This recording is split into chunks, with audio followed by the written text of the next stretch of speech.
Halo teman-teman, perkenalkan, nama saya Thomas Trevor Taniadi dan saya bersekolah di SMP Kristen Petra 3 Surabaya. Nah, dan saya juga berada di kelas 87 nomor absen 28.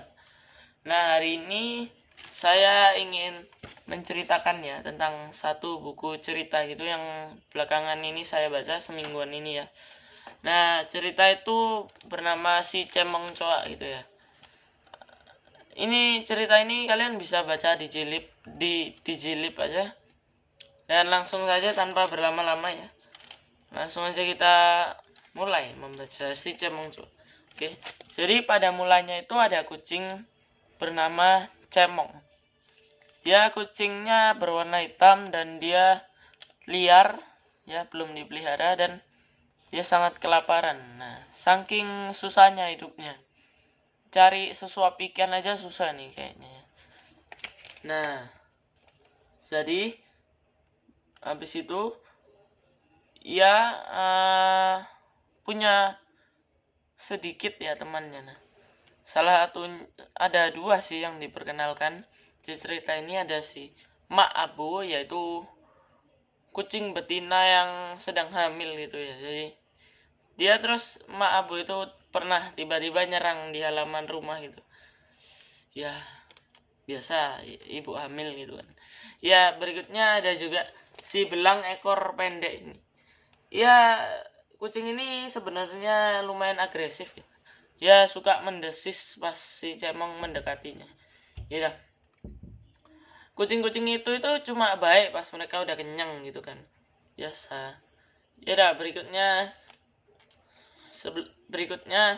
Cemong membau bau yang sangat wangi itu, makanan enak. Tapi tempat itu dikuasai oleh dua preman kucing yang jahat itu. Nah, singkat cerita, Cemong berhasil kabur dari kejaran kucing-kucing preman tersebut, tetapi ia tetap tidak mendapatkan makanan. Walaupun tadi pagi sudah mengganjal perutnya dengan kepala ikan gitu ya, tetap saja tidak kenyangnya.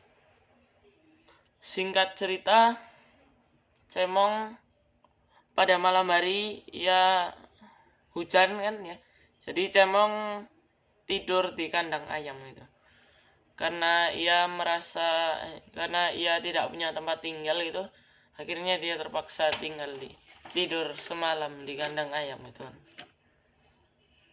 Nah, setelah itu Cemong melanjutkan perjalanannya dan ia bertemu seekor kucing putih gitu ya. Telinganya tuh aneh ya, telinganya bisa kayak coak dikit gitu lah ya, putul dikit gitu. Nah ya, Cemong pun bertanya kepada kucingnya, telingamu kenapa? Kamu juga digigit preman ya telingamu? Dan kucing putihnya pun menjawab, tidak, mungkin telingamu akan kayak gitu nanti. Nah, Cemong pun jadi penasaran. Cemong juga merasakan iri hati karena melihat bahwa kucing putih itu punya kerencengan di lehernya gitu ya, menandakan dia sudah dipelihara gitu. Karena Cemong iri aja gitu. Berikutnya, nah ini.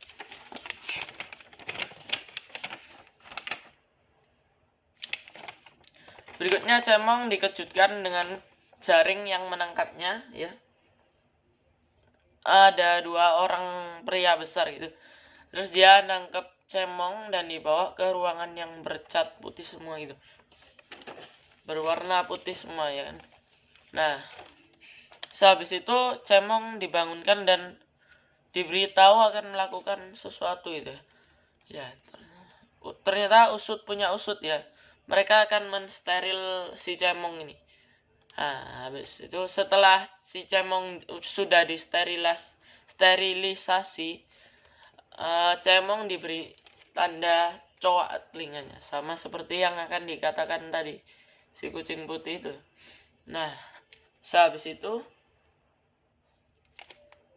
Cemong tertidur dan kembali lagi di kandangnya.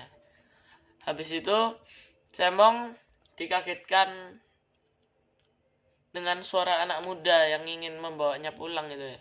Setelah semua temennya sudah pulang semua, sudah mendapatkan tempat baru gitu, Cemong baru sekarang. Ia pun dikejutkan karena akan dibawa pulang gitu.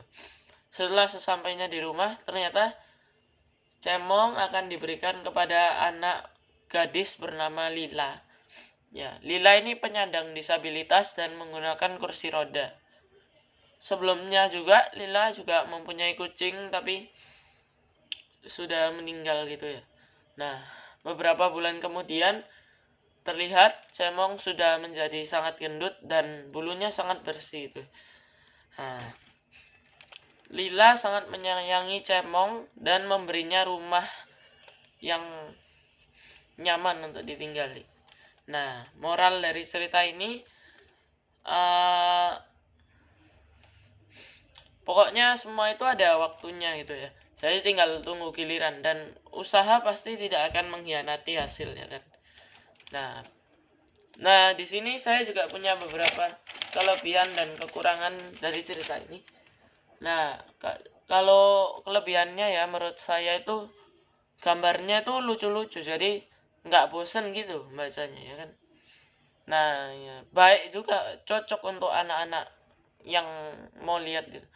Nah, kekurangannya ini ceritanya juga lumayan pendek sih untuk sebuah novel atau apa gitu ya. Nah, dan ya segitu saja cerita dari saya. Terima kasih.